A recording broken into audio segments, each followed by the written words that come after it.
So the Trump administration has said it is going to be changing a rule that the Biden administration put forward when it comes to air travel at the end of Biden's term.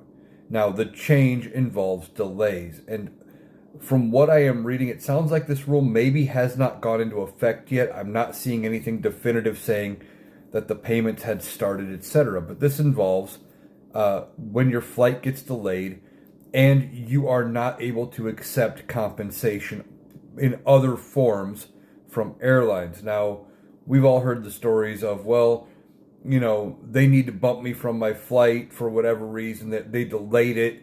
They want me to take a later flight and I've taken an upgrade, or I've got airline miles or airline cash to spend. Those wouldn't count, but this would be if it was an unexpected delay beyond a reasonable amount of time. Now, I think it was like up to 3 hours was so much, and beyond 3 hours was so much. Something like, if I remember right from the articles I've read, something like under 3 hours was like 300 and some dollars, and over 3 hours was like 700 and something.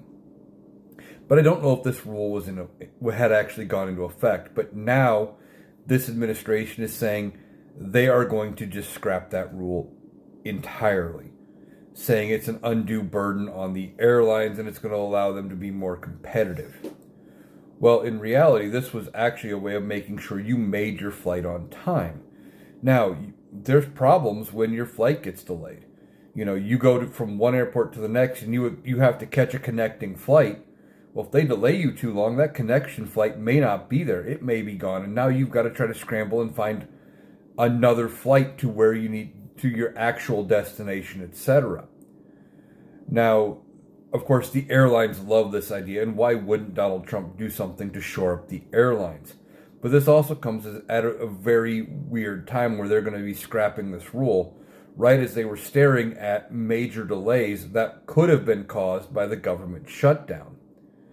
But they had come to terms, and now the government's back open, and now we have holiday travel, which is going to potentially be very hectic, and there could also be delays.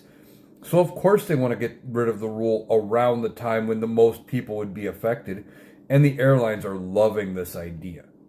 It's just another example of Donald Trump and this administration doing things to help the wealthy companies and the wealthy company owners, the billionaires, etc., and not caring about the people who have to purchase things from those companies.